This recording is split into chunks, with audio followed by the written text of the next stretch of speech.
I'm going to take my second quarter exam in music. Okay. So we're studying one story of a composer of great piano selections. Okay. Can you please share to us the story of little Ludwig, his family, and how his father knew that he has a gift for music? Again. Okay. Share to us the story of little Ludwig, who are his family, and how Should I retell the whole chapter? No, listen. Share us the story of little Ludwig, his family, who are his family, and how his father knew that he has a gift for music, okay? His father is Hans van Beethoven, and his son is Ludwig van Beethoven. So, Ludwig van Beethoven, birthday niya na nga po. Tapos, nung umuwi father niya, sinabi ni Marie, John, her son. Why are you so gloomy today? Have you forgotten that it was our little Ludwig's birthday? Inawakan niya yung bro niya. I forgot. Na yun, wala akong gift, wala akong pera. Paano ako may bibigay kay Ludwig? Sabi niya, Marie. Sabi niya kay Marie. Sabi naman ni Marie, onting play lang ng piano, it will make him super delighted. Tapos yun na nga po. Ludwig, be polite, it is your father. Pero gumagano siya, give your hand to your father. Tapos sabi ng father, sa hand, na ayoko na, ganyan lang naman yung mga bata, gusto lang sa mga mother. Tapos, minutes later, umupo na siya sa piano. Tapos nagtutugtog siya, parang nursery rhyme. Tapos, unti-unti lumalabas na siya sa mother's dress. Tapos nag-sit siya in his father tabi. Tapos gumagano siya. Tapos sabi ni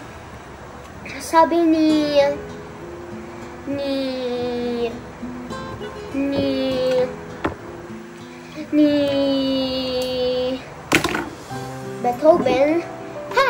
Ludwig, are you dreaming?" "No, father.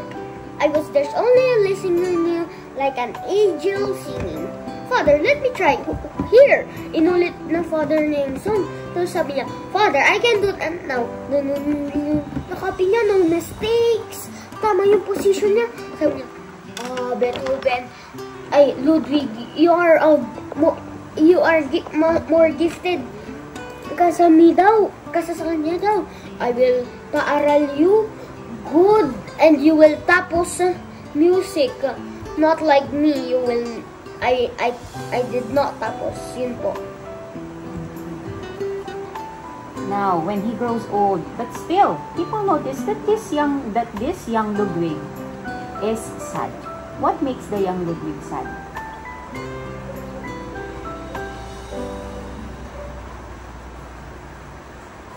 Because iba po yung pang piano.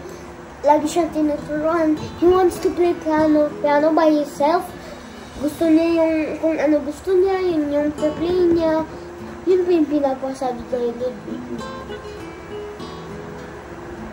But ano ba nangyayari doon sa piano ng piniplay niya? Hindi yun yung tinuturo sa kanya ng father. Kaya binabox yung ears niya. Okay, now let's go to the hymn that we are studying.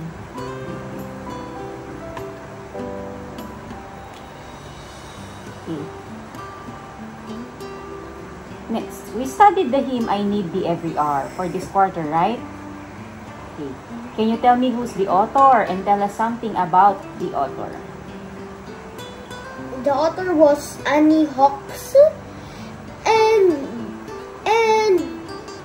he has a husband, Charles, and when she was 37, she wrote a poem called I Need the Every Hour. Then, months later, her husband died.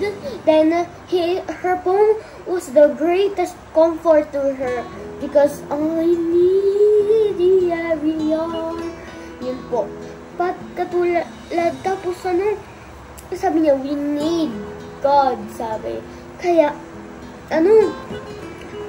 pumunta siya sa isang pastor, tapos pinasulat niya, tapos yun, kaya naging song po yung I Need the Every Hour. And she wrote for 100 songs. Oh. Can you sing it for us? Maybe 1 to 2 verses? I need the every hour, most gracious Lord. No tender voice like thine can fill soft word. I need thee, oh I need thee. Every hour I need thee. Oh bless me, oh my Savior. I come to thee. What does this song mean to you? How did you understand the song? I need the every hour. Parang it really comforts me too. Pag kunyari na may namamatay, I need. Kailangan mo siya every hour. Pati si God, kailangan mo siya every hour. And it means to me that you never have to be alone. Okay. Next, let's go to Philippine folk song, right? Okay. Now, can you please sing to us, Ako'y Isang Pinoy? If you know the whole song, better. Ako'y isang Pinoy sa puso't diwa. Ako'y Pinoy na mayroong sariling wika. Ako'y hindi sanay sa wikang mga banyaga. Ako'y Pinoy na mayroong sariling wika. Wikang pambansa ang gamit kong salita.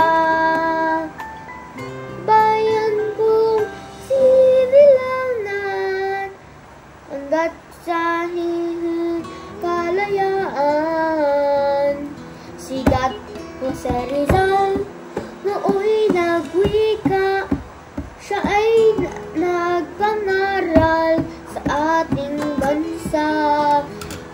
Ang hindi raw magmahal sa sariling wika ay higit pa sa amoy ng mabahong isda. Very good. Wikang pambansa ang gamit kong salita. Bayan kong sinilangan